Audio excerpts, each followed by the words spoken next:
Boa tarde, eu sou a acadêmica Viviane Bezerra, junto à colega Samara Queiroz.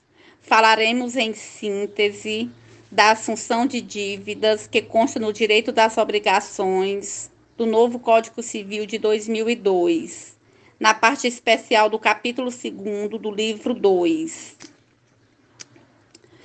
Já que no Código de 1916 não foi regulado essa matéria.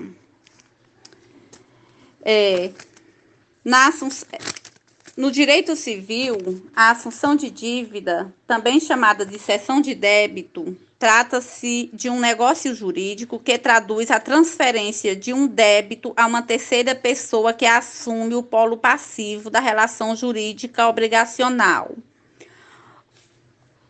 se obrigando perante o credor a cumprir a prestação da devida.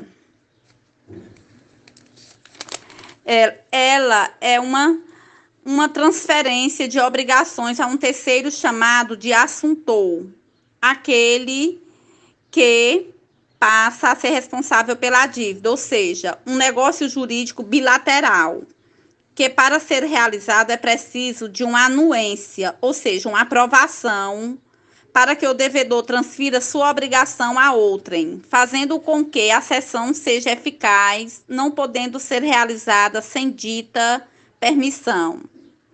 Esclarecendo a explicação aqui no artigo 299, diz o seguinte: é facultativo a terceiro assumir a obrigação do devedor com o consentimento expresso do credor, ficando exonerado o devedor primitivo, salvo se aquele, ao tempo da assunção, ou seja, da permissão, era solvente e o credor ignorava.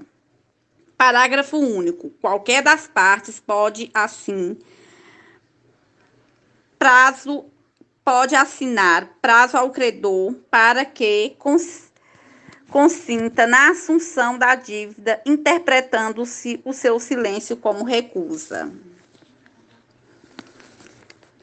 Na concepção mais clara e simples de Pablo Stoisse, ele diz que essa relação cuida de uma transferência debitória, ou seja, uma mudança subjetiva na relação obrigacional. Existem alguns requisitos do Instituto Jurídico sobre essa assunção. Por exemplo, o consentimento expresso do credor na assunção da dívida devida por terceiro.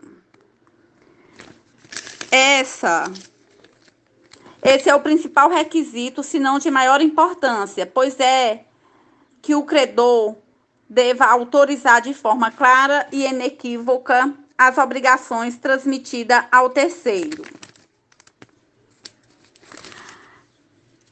Há também a validade outro requisito é a validade do negócio jurídico.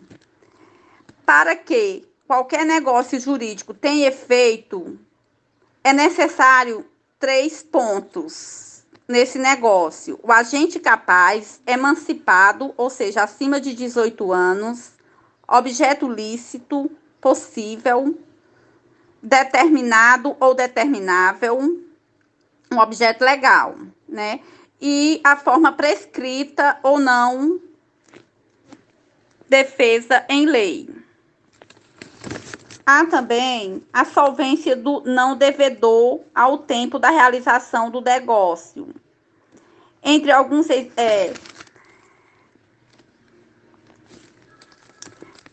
se no novo devedor for insolvente, ou seja, incapaz de quitar a dívida, retomará ao devedor na transmissão desta obrigação.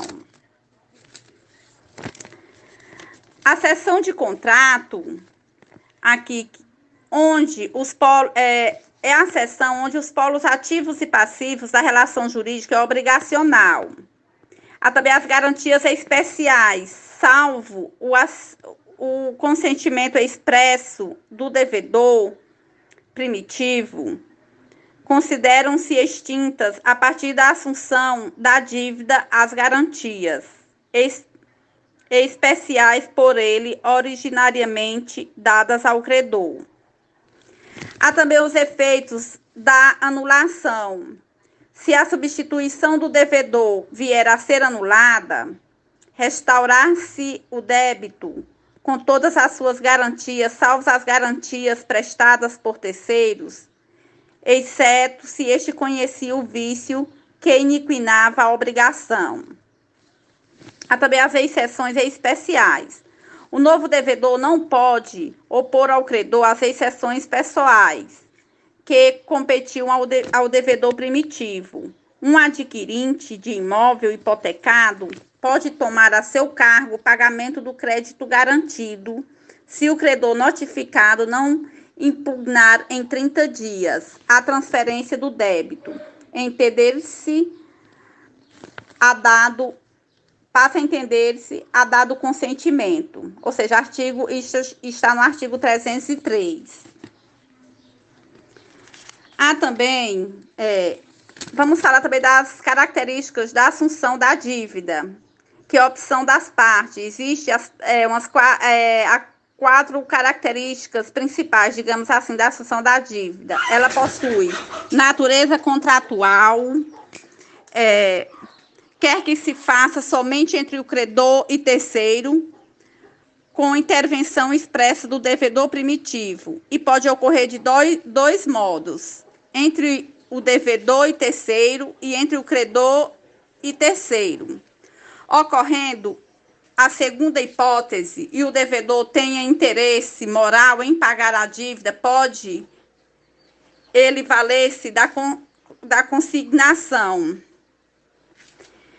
em pagamento. Se exigir forma especial, assim deverá ser feito. Caso não exista forma especial, a forma será livre.